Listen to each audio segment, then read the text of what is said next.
Okay, so get this ready to dive into some global politics. Sounds good. You mentioned an interest in India recently, and there's a major development unfolding right Oh, now yeah. that I think you'll find fascinating. It has to do with the Chief Election Commissioner, Uh-huh. or CEC, Okay. who basically ensures that elections in the world's largest democracy are free and fair. Yeah, it's a Yeah, crucial role, yeah. especially right now as the recent appointment of Gyanesh Kumar as the CEC has sparked Yeah, I was reading about quite a this. controversy. Yeah, it's interesting. We've got some recent articles, one Huh. from The Hindu and another from a leading Indian newspaper, that detail the situation. So let's break it down. Okay. Who is Ganesh Kumar and what makes his appointment so controversial? Okay, so Gyanesh Kumar is a former IAS officer, Okay. that's the Indian Administrative Service, Right. who previously served as the Union Cooperation Secretary. Got it. And the timing of his appointment is what's raising eyebrows. He's set to take office on the same day the Supreme Court is scheduled to hear a challenge to the very law that enabled his appointment. That's interesting. A legal challenge happening simultaneously Yeah, with him taking office. exactly. What can you tell us about this new law and the reasons behind the controversy? Okay, so this new law, the Chief Election Commissioner and other election commissioners, Appointment Conditions of Service and Term of Office Act, 2023. Catchy. Yes, very catchy. Yeah. Has significantly changed how the CEC is selected. Okay. So previously, Yeah. the president appointed the CEC based on the government's recommendations. Right. Now a selection committee chooses the CEC. Uh-huh. And this is actually the very first appointment under this new system. So it's kind of a big deal then setting a precedent. Absolutely. Yeah. Big precedent. The articles mentioned quite a bit of pushback, particularly from the Congress Party. Right. What are their concerns? They're calling this new selection mechanism partisan and non-neutral. Okay. They are arguing that it gives the government excessive influence over the process. Can you elaborate on that? What exactly about the new law is causing this concern?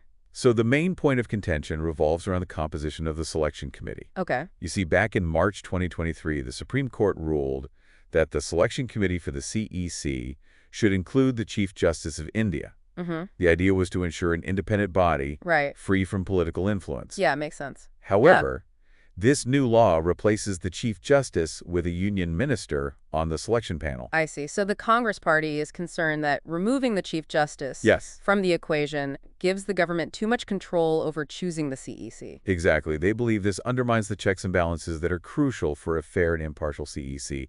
They see it as a direct contradiction of the Supreme Court's ruling, designed to give the ruling party more power. Of course, the other side would likely argue that it simplifies the process and makes it more efficient, and that the inclusion of a union minister doesn't automatically imply bias. That makes sense. Yeah. It sounds like there's a real debate here about how to balance the need for a smooth appointment process with the importance of maintaining the CEC's independence. For sure. So let's get into the actual selection process for Ganesh Kumar. Okay. Who was involved and how did it play out? The selection panel consisted of Prime Minister Narendra Modi, Home Minister Amit Shah, and the leader of the opposition, Rahul Gandhi. That's a pretty high-powered group. High-powered indeed. Yeah. And the meeting itself was quite dramatic. Oh, really? Rahul Gandhi submitted his objections to the process in writing and actually left the meeting before any names were even discussed. Wow. The Congress Party even requested that the meeting be adjourned until after the Supreme Court hearing on the new law, but that request was denied. So there was quite a bit of tension surrounding the process. It sounds like the Congress Party is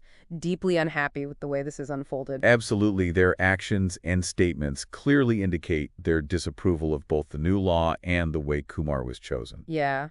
Yeah. It'll be interesting to see how this all plays out. Yeah. Especially with the Supreme Court hearing coming up. Uh-huh. But shifting gears for a moment. Okay. The articles also mentioned some intriguing parting words Yeah. from the outgoing CEC, Rajiv Kumar. Oh, right, Rajiv Kumar. What was his vision for the future of Indian elections? Well, he brought up some fascinating ideas. Like what? He's a strong advocate for remote voting, Okay. not just for NRIs living abroad, Right. but also for the millions of migrant voters within India, Oh, I see. who often face difficulties in returning to their constituencies to vote. Expanding access to voting seems like a positive step Yeah, towards a more inclusive democracy. for sure. But I imagine there are some significant challenges involved in implementing something like that. Oh, absolutely. Ensuring the security and integrity of remote voting is a major concern. Makes sense. There are also logistical challenges in setting up a system that's accessible and user-friendly for such a large and diverse electorate. Right. It's a complex undertaking. Yeah. But Kumar's vision highlights a key question. How can technology be leveraged to make the democratic process more accessible without compromising its integrity? That's a great point. It seems technology's role in elections is something we'll be grappling with more and more Oh in the yeah, coming years. for sure. Were there any other notable points from Kumar's vision? Yes, he also emphasized the need of biometric authentication at polling booths to prevent impersonation and voter fraud. That sounds like a sensible measure It to does. enhance the credibility of the electoral process. Yeah. However, I wondered about the feasibility of implementing such a system across India, considering the sheer scale and logistical complexities involved. You're right to raise those concerns. Implementing biometric authentication nationwide would require significant investment in technology and infrastructure, Yeah, as well as robust security measures to protect sensitive voter data. of course. It would also be crucial to ensure that such a system doesn't disenfranchise any eligible voters due to technical glitches or accessibility issues. Right. It sounds like there are a lot of moving parts to consider. For sure. So connecting this back to Ganesh Kumar's appointment, Okay. what implications might these contrasting perspectives have for Indian elections moving forward? That's a crucial question. We're witnessing a pivotal moment in Indian democracy, where the very structure and processes of elections are being debated and potentially reshaped.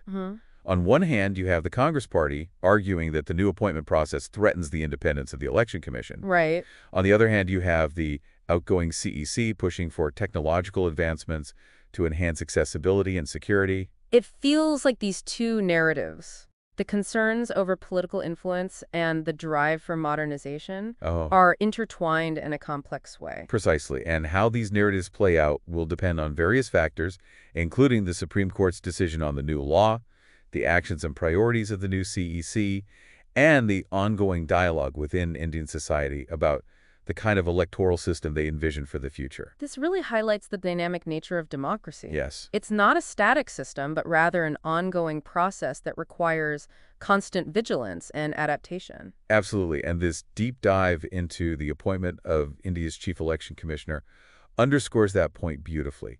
We've unpacked the details of the appointment, the controversy surrounding the new law, and even gotten a glimpse into the outgoing CEC's vision for the future. Yeah, it really makes you think about that delicate balance that needs to be maintained in a democracy, especially when it comes to something as fundamental as elections. It certainly does. It raises some important questions for all of us, not just in India, Yeah. but anywhere in the world where democratic principles are upheld. Right. Like, what are the acceptable limits of governmental influence in the electoral process? Right. How do we ensure both accessibility and security Yeah. in an increasingly digital age?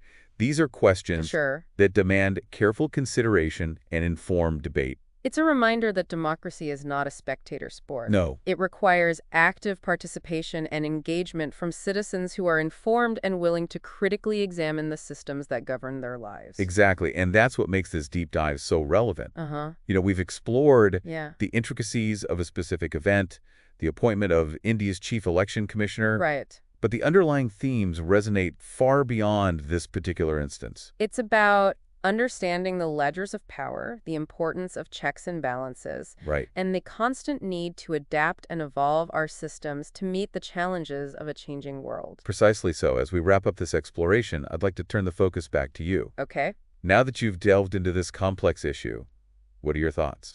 Do you see any parallels between the situation in India and the political landscape in other parts of the world? It's a good question. What lessons can be drawn from this case study that might be applicable elsewhere? Those are really thought-provoking questions. Yeah, And I encourage all of you to ponder them, absolutely. do some additional research, explore different perspectives, and form your own informed opinions. Remember, the goal of these deep dives is not just to provide information, but to spark curiosity and critical thinking. Right. We want to equip you with the tools and knowledge to navigate the complexities of our world and engage in meaningful conversations about the issues that matter most. So keep those wheels turning, keep asking questions, and keep exploring. Yeah. That's the essence of being an informed and engaged citizen in a world that's constantly evolving. And who knows, maybe your own deep dive into this topic will lead to insights and perspectives that we haven't even touched upon today. Until next time, happy deep diving.